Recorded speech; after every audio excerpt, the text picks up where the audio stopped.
ये आपकी चैप्टर तो स्ट्रेट लाइन ही है भाई, स्ट्रेट लाइन। और एक्सरसाइज आपकी 9 पॉइंट है ना आपकी बुक में, तो 9.3 नई बुक में, और ओल्ड बुक में 10.3 है बेटा। जो पुरानी किताब है ना उनमें का एक्सरसाइज फालतू चल रहा अभी। अब वही रूल बता देंगे बेटा आपको। आ जाओ क्वेश्चन नंबर 1, इसमें दे रखा आपको रिड्यूस द फॉलोइंग इक्वेशन। एक तो स्लोप इंटरसेप्ट फॉर्म कैसे बदलना बेटा। फर्स्ट तो आपको slope intercept form, slope intercept form, और हाँ स्लोप भी बताना, वाई इंटरसेप्ट भी बताना बेटा। इसमें स्लोप इंटरसेप्ट फॉर्म में कन्वर्ट करना। और आपसे एक तो पूछ रहे हैं एम की वैल्यू और एक पूछ ले सी की वैल्यू। क्योंकि स्लोप इंटरसेप्ट फॉर्म जो हो ना, y is equal to m x plus c हो वाई। क्या हो आपका y is equal to m x plus c. Figure क्या हो बेटा इसकी, ये फिगर होती है जी एक्स एक्सिस वाई एक्सिस, ये लाइन ऐसे जाती है आपकी। ये एक्स एक्सिस से एंगल जितना बनाएगी वो m होगा, m is equal to tan theta. और जो y एक्स पर जो भी इंटरसेप्ट यहाँ से यहाँ तक कट होगा वो y इंटरसेप्ट ओरिजिन से ऊपर, ठीक है। अगर ऐसे नीचे जाएगा तो c नेगेटिव हो जाएगा, और सेंटर से जाएगा तो c की वैल्यू क्या हो जाएगी बेटा। अगर ओरिजिन से पास होगी ना तो c इज इक्वल टू 0। वो जब अभी क्वेश्चन करेंगे वहाँ से क्लियर हो जाएगा आपको। अभी देखो फर्स्ट पार्ट क्या दिया हुआ, x plus 7y is equal to 0। अब इसे किस कंडीशन में देखो, y एक साइड करना, बाकी वैल्यू सब एक साइड करने। और तो y है ना 7y, x इधर से लगा, फिर 7 भी हटाओ यहाँ से, तो -1/7 x, और c नहीं है तो क्या लिख लेंगे बेटा 0। तो देखो y बराबर mx प्लस c से कंपैरिजन करो, c की वैल्यू कितनी आ गई, m की वैल्यू कितनी आ गई। ये हो गया slope intercept form where m is equal to इतना, c इज इक्वल टू इतना। इजी ना, बिल्कुल एकदम सिंपल। अच्छा जी, एक इसका थर्ड पार्ट और देखो बेटा। थर्ड पार्ट में क्या दिया हुआ, y इज इक्वल टू 0, कुछ भी नहीं है भाई। तो क्या करेंगे भाई, 0x प्लस 0 ऐसे लिख लो। और फिर y is equal to m x plus c से कंपेरिजन। c की वैल्यू बताओ भाई, m की वैल्यू बोलो। m बराबर 0, c इज इक्वल टू, ओ m की वैल्यू 0 कब होगी बेटा बताओ। अच्छा tan 0 की वैल्यू 0, इसका मतलब बता क्या हो गया बेटा। जो इक्वेशन है ना, ये जो लाइन है अपनी वो एक्स एक्स के पैरेलल है। लाइन कैसे भैया, और पैरेलल होती तो यहाँ c कट होता, लेकिन c की वैल्यू भी 0। इसका मतलब ये इक्वेशन एक्स एक्सिस की है। किसकी इक्वेशन है यो, तो एक्स एक्सिस का इक्वेशन कितना हो हमेशा, y इज इक्वल टू, चूंकि c की वैल्यू 0 हो रही, तो c पॉजिटिव होता तो ऊपर होता, और c नेगेटिव होता तो नीचे की साइड में होता। क्लियर ना, ठीक है। जब c 0 तो इसका मतलब इक्वेशन किसका, एक्स एक्सिस का इक्वेशन है लाइन का, ठीक है। अब क्वेश्चन नंबर 2, ध्यान देना, थोड़ा इजी है लेकिन समझने का काम। लेकिन reduce the following equation into intercept form. बेटा क्या करना, इंटरसेप्ट फॉर्म में बदलना। इंटरसेप्ट फॉर्म, हाँ इंटरसेप्ट फॉर्म बेटा क्या हो, देखो इसका फिगर भी पता होना चाहिए आपको। एक्स एक्सिस वाई एक्सिस ये लाइन होगी बेटा, और एक्स एक्स पे इंटरसेक्ट ए, वाई एक्स पे कितना बी।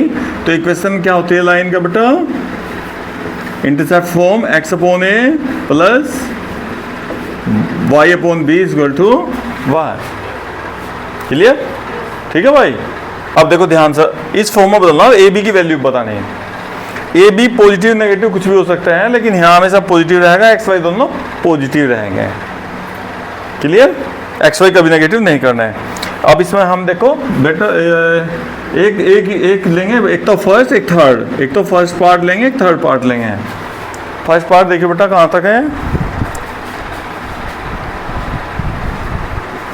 ये फर्स्ट पार्ट दिया हुआ हमारा 3x plus 2y minus 12 is equal to 0। अब देख भाई, अब सबसे पहले तो यहाँ क्या लाना बेटा, इधर पर, ठीक है। नहीं, सबसे पहले आप 3x प्लस 2y 12 को ले जाओ इधर, प्लस का हो गया 12, और उसके बाद बेटा डिवाइड कितने से करेंगे, जो भी इधर होगा तो यहाँ 1 तभी आएगा जब आप उतने से डिवाइड कर देंगे जो भी इक्वल के इधर आएगा। हो गया, इससे डिवाइड होगा कितना आ गया 2 6 जा 3 4 जा, इक्वेशन आ गया आपकी x upon 4 plus y upon 6 is equal to 1। भैया कंपैरिजन कर लो, x upon a plus y upon b is equal to 1 से a कितना हो गया और b कितना हो गया 6। आंसर ये a b की वैल्यू प्लस माइनस कुछ भी हो सकती हैं, लेकिन आपको हमेशा बीच में प्लस ही रखना है। जैसा हम आपको क्वेश्चन कराते हैं, इसका सेकंड पार्ट ही कराते हैं। चलो सेकंड पार्ट बेटा देखो, 4x minus 6y is equal to 6 3y। देखो इंटरसेप्ट फॉर्म में बदलना है इसको भी। तो सबसे पहले तो यहाँ इधर 1 लाने के लिए 6 से पूरी इक्वेशन को डिवाइड कर दिया 6 से 6 डिवाइड होकर ये आ गया 1। अब देखो यहाँ ना, यहाँ x के मल्टीप्लाई में 1 रखना, तो 1 कब होगा, देखो 4 ना आप अपोन में ले आओ, y अपॉन 6 अपॉन 3 भले ही डिवाइड होता है, मैं आपको समझाने के लिए काटता नहीं होता। और यहाँ मुझे प्लस रखना, तो नेगेटिव कहाँ लगाऊंगा, समझ ना बात, ठीक है। तो ये आपका a हो गया, ये क्या हो गया b, a की वैल्यू और b की वैल्यू पूछ रखी। इंटरसेप्ट भी बताना है इसके कितने कितने ऑन द x एक्सिस, ठीक है। अब थर्ड क्वेश्चन नंबर थर्ड सबसे इंपॉर्टेंट है, question number 3। Question number 3 very very very important. क्यों भाई, अभी आप देखोगे ध्यान से, इसमें बेटा थोड़ा अलग है सबसे, टोटल क्वेश्चन से बिल्कुल ही अलग हटके है भाई। चलो यहीं करवाते हैं, अभी फिर साफ करेंगे बाद में। देखो फर्स्ट पार्ट, अब ध्यान देना, पूरा अपना ज्ञान चक्षु सब खोल लियो भाई। ये बेटा थोड़ा सा अलग हटका है, थोड़ा नॉर्मल फॉर्म क्या करना है इसमें, नॉर्मल फॉर्म बेटा ये इंपॉर्टेंट हो। नॉर्मल फॉर्म का क्या फॉर्मूला वैसे, x cos alpha plus y sine alpha is equal to p। क्या बेटा, ये p क्या हो, इसका पूरा जानकारी होनी चाहिए, नहीं तो वैसे नहीं क्वेश्चन होने का भैया। x एक्सिस y एक्सिस ये होती है बेटा लाइन, और ओरिजिन से लाइन पर परपेंडिकुलर डाल देंगे जहाँ भी 90 डिग्री का होता हो गया परपेंडिकुलर। ये है जी वो p, और ये एंगल है जी अल्फा, परपेंडिकुलर का अल्फा जी एंगल, ठीक है। अब देखो इसमें क्या लिखा हुआ बेटा, reduce the following equation into normal form, find their perpendicular distance यानी p from the origin and angle between perpendicular and the positive x axis, यानी अल्फा भी बताना है और p भी बताना है। देखो लिखा हुआ उसमें परपेंडिकुलर का क्वेश्चन नंबर 3, नॉर्मल फॉर्म नहीं है, आप अभी देख लेंगे, चलो कोई बात नहीं। अब समझ लो बेटा, ऐसा बहुत इंपॉर्टेंट है, तो पक्का होगा, ऐसा तो नहीं ना होने का मतलब नहीं। आ जाओ, कोई नहीं, आगे पीछे होगा वो बेटा क्वेश्चन, कोई नहीं, ओल्ड बुक में है, पुरानी में, आ जाओ। अब देखो बेटा इससे कैसा करेंगे, क्या क्या करना है इसमें, देखो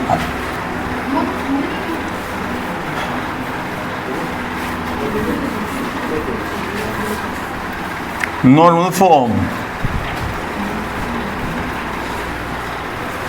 समझ लो, आ जाओ। देखो इंपॉर्टेंट काम बढ़िया बेटा इसमें, ट्रिग्नोमेट्री का बढ़िया इस्तेमाल होगा। तो इन नॉर्मल फॉर्म क्या होती है बेटा, x y sin equal to p, इस फॉर्म में बदलना सवाल। तो सबसे पहले देखो इधर क्या रखना बेटा p। एक बात और ध्यान रखियो, p ऑलवेज क्या हो, हमेशा पॉजिटिव, p कभी भी नेगेटिव, क्योंकि तो डिस्टेंस है, देखो ओरिजिन से डिस्टेंस हम आपको बहुत देर सिखा रहे बात है ना, कल 10th क्लास से ही, कि कभी भी कोई डिस्टेंस होगी वो नेगेटिव नहीं हो सकती, कभी भी कहीं भी डिस्टेंस निकाल लो आप। तो अब इसे क्या करेंगे, देखो क्वेश्चन का सॉल्यूशन, x माइनस √3y, सबसे पहले 8 ना इधर ले जाओ, 8 कैसा होगा बेटा इधर, लेकिन p की वैल्यू कभी भी नेगेटिव नहीं होती। तो देखो भाई, since p always positive, p क्या होता है हमेशा पॉजिटिव, तो बेटा इस इक्वेशन में मल्टीप्लाई करेंगे बाय -1, तो -x प्लस √3 और ये हो गया प्लस का 8। अब हमने को p कैसा कर लिया, प्लस कर लिया, पॉजिटिव हो गया। क्लियर। अब बेटा इसके बाद क्या करना, देखो नहीं बेटा यहाँ देखो क्या करना, कोएफिशिएंट ऑफ x का square plus coefficient of y का स्क्वायर से डिवाइड करना इक्वेशन को। तो x का कोएफिशिएंट देखो कितना बेटा, x से मल्टीप्लाई में -1 का स्क्वायर, y का कोएफिशिएंट कितना √3 का स्क्वायर। ये कितना हो गया 1 + 3 क्या हो गया 4, 4 का कितना आ गया बेटा, इससे डिवाइड करना है इस इक्वेशन को बेटा, डिवाइड इसे चाहे इक्वेशन मान लो कुछ भी अपने आप, अभी तो 1 ही है, 1 अभी कुछ नहीं मानी ना, अभी 1 ले लो बेटा, डिवाइडेड बाय 2 इन इक्वेशन 1 -1/2। अब ये नॉर्मल फॉर्म बनेगा, ये हो गया आपका नॉर्मल फॉर्म, 2 4 जा 8, ये बना दिया आपका नॉर्मल फॉर्म। अब कंपैरिजन करनी बेटा इसकी, x cos alpha plus y sin alpha = p से, किससे कंपैरिजन करने, तो क्या क्या करना है इसमें देखो कितनी इंपॉर्टेंट बात है। एक तो p हमेशा पॉजिटिव, कभी भी जब इस वैल्यू की तरफ कॉन्स्टेंट इधर भेजेंगे ना, x y तो इधर रख लिए, जो कॉन्स्टेंट इधर जाएगा वो कभी भी नेगेटिव होगा, -1 से मल्टीप्लाई करनी है। फिर उसके बाद देखो ये अचानक से कहाँ से आ जा बेटा, जो परपेंडिकुलर डिस्टेंस का फॉर्मूला ना अपना, किसी पॉइंट से किसी लाइन की परपेंडिकुलर डिस्टेंस हो ना वहाँ यूज हो है ना, तो ये अचानक से आ जाए इसलिए याद नहीं होता है नॉर्मल फॉर्म में किसी बच्चे के। अब यहाँ देखो साइन अल्फा कोस अल्फा की वैल्यू निकालनी है, देखो बेटा ये भी अब आपका समझने का काम हो गया, कोस अल्फा = -1/2, और भैया साइन अल्फा कितना बेटा, साइन अल्फा = √3/2। ये साइन में किसकी वैल्यू होती है √3/2, साइन 60, और बेटा कोस कितने की वैल्यू होती है, कोस बोलो ऐसे ही हो पक्का, देख लो भाई एक बार, 1/2 है बेटा, पक्का कोस 60 हो, चलो जी मान ली बात। अब क्या करना आपको बेटा, ये दोनों एक क्वाड्रेंट देखो कौन से क्वाड्रेंट वो कहाँ लाई कर रहे हैं, ये हटाना इसका माइनस हटाना बेटा, ये दोनों को एक जहां लेके जाना एक स्थान पे। देखो ये हमारा यहाँ इसमें साइन तो होता है पॉजिटिव और कोस क्या होता है बेटा, तो आप क्या करेंगे 180 का इस्तेमाल करके नहीं यहाँ ले आओ, इसको क्वाड्रेंट में ले आओ, ये सामने का साइन हटाना इसका, तो इसे क्या लिखेंगे साइन 180 डिग्री -60 डिग्री, और बेटा कोस दोनों को एक ही क्वाड्रेंट में लाना बेटा जहाँ ही लाई कर रहे हो। देखो इसे सोल्व करो तो यही आ जाना चाहिए, इसे सोल्व करो तो ये आना चाहिए सेम, लेकिन एंगल इक्वल हो गया। अब जाओ दोनों एंगल सेम हो गए, दोनों एंगल सेम हो गए। अब बेटा चाहे तो यहाँ से अल्फा निकाल लो, यहाँ से अल्फा निकाल लो, ये यहाँ से अल्फा निकाल लो, आपकी चॉइस है। तो अल्फा = कितना हो बेटा 180 - 60 बराबर कितना हो गया 120 डिग्री। अल्फा की वैल्यू कितनी आ गई 120 डिग्री।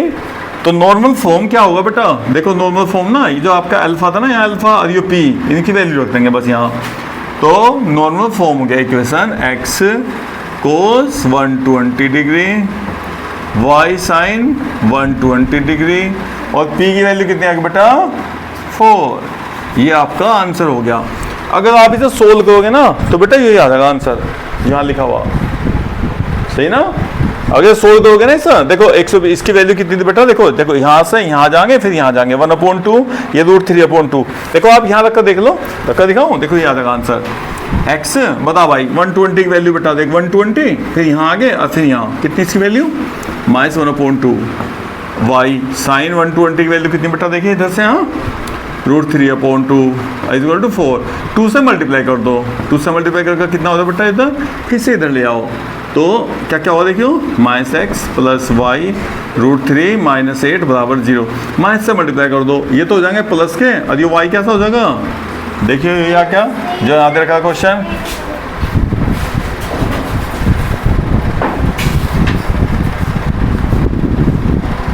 हो गया क्वेश्चन से बढ़िया, देखो आंसर सेम आया नहीं आया। तो हमें क्या करना था, ये इस इक्वेशन को नॉर्मल फॉर्म में यानी x cos alpha + y sin alpha बराबर p की फॉर्म में कन्वर्ट करना था। क्लियर। तो ये क्वेश्चन आपकी नई बुक में नहीं है ना।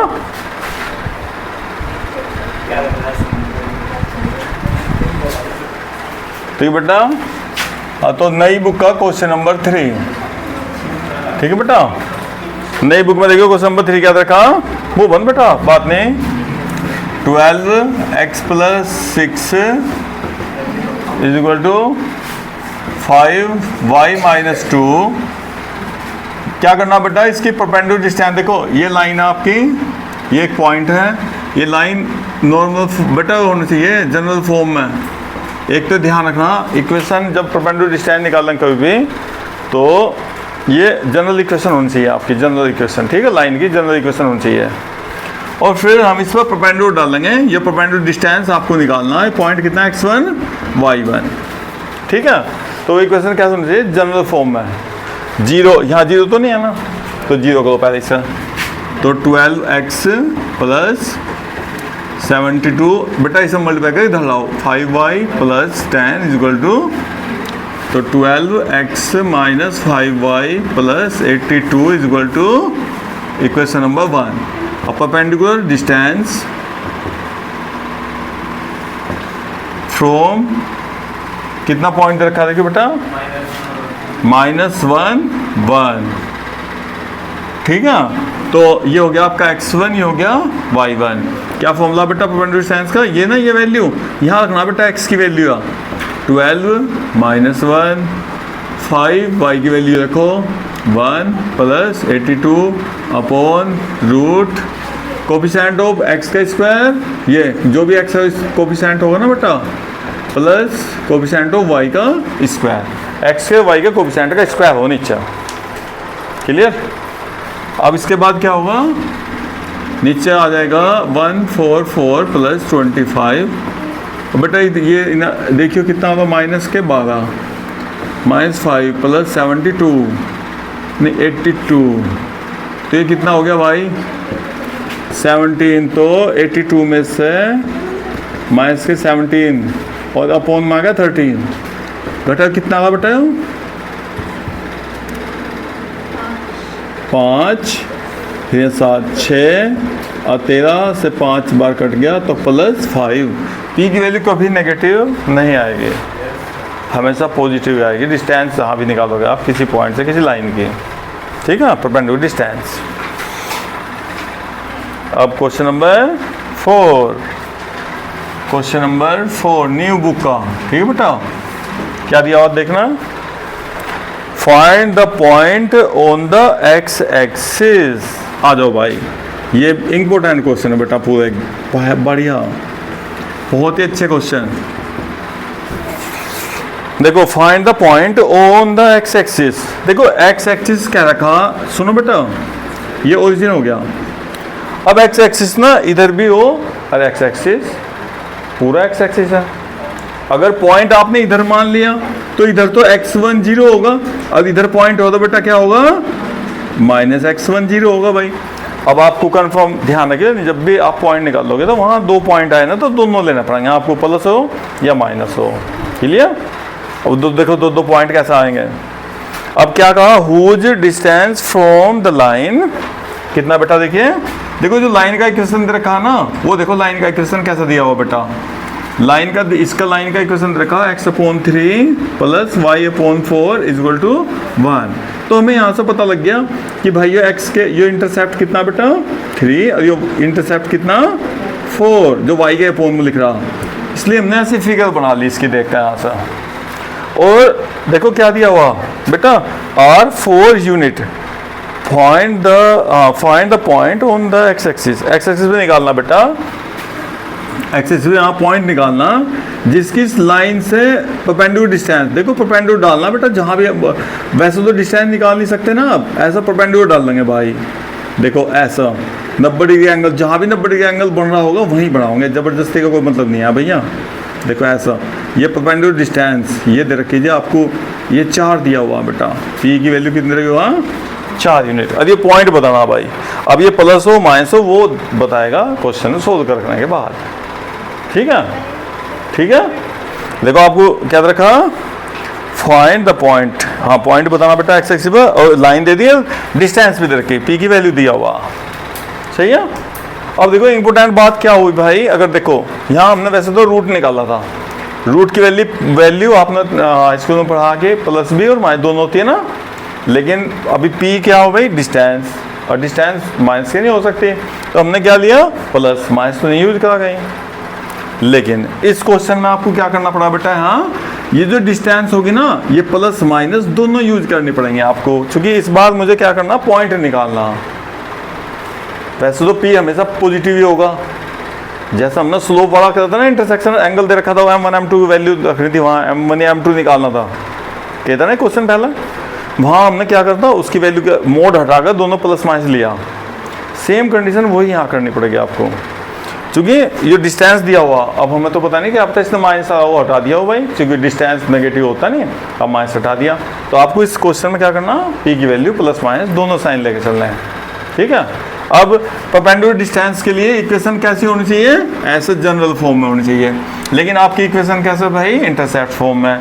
तो इसे पहले तो जनरल फॉर्म में बदलो भाई, तो x/3 plus y/4 equal to 1, तो इसे मल्टीप्लाई कैसे करेंगे बाय 12 से मल्टीप्लाई करेगा 12 x/3 12 y/4 इक्वल टू 12, 4 3 जा 3 4 जा 4x प्लस 3y माइनस 12 बराबर 0।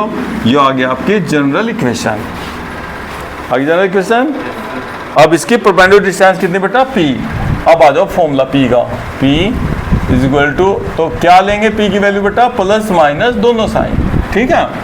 और ये पॉइंट हमने कोई भी कुछ भी x1 कुछ भी मान लें, x एक्सिस पर x1 0 अपने आप आ जाएगा, तो जो भी प्लस माइनस होगा यहाँ से परपेंडिकुलर डिस्टेंस किस लाइन की, इस लाइन की रखो भाई वैल्यू।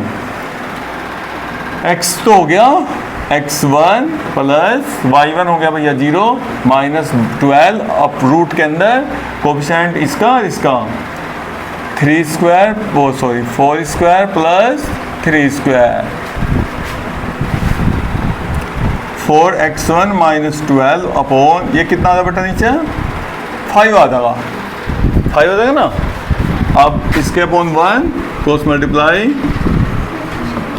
4x1 माइनस 12 इधर जाओ, ये ऐसा करो बस, टेकिंग पॉजिटिव साइन, एक बार पॉजिटिव साइन यूज करो इसका, 32 और ये हो जाएगा x1 की वैल्यू आ गई भाई। तो पॉइंट होगा बेटा आपका 8 0। एक बार नेगेटिव साइन यूज करो बेटा इसका, टेकिंग नेगेटिव साइन। अब इसे इधर आएंगे 12 माइनस 20 कितना आ जाएगा, इसलिए इम्पोर्टेंट था ये प्लस माइनस के दोनों साइन यूज करने थे। -2 आ गया x1 का मान, तो पॉइंट कितना हो बेटा, पॉइंट होगा -2 0, इसलिए इम्पोर्टेंट था। देखो वैसे भी देखो आपके जो क्वेश्चन है बेटा उसमें पॉइंट लिख रहा है, पॉइंट्स लिख रहा बेटा, आंसर की बात नहीं कर रहे हैं हम, क्वेश्चन की बात कर रहे हैं आपसे। क्वेश्चन पढ़ना जरूरी है, आंसर पढ़ना जरूरी नहीं है। क्या लिख रहा, वहाँ दिमाग को लोड दो, क्या लिख रहा था पता, यहाँ क्वेश्चन में लिखा हुआ बेटा फाइंड द पॉइंट्स लिख रहा।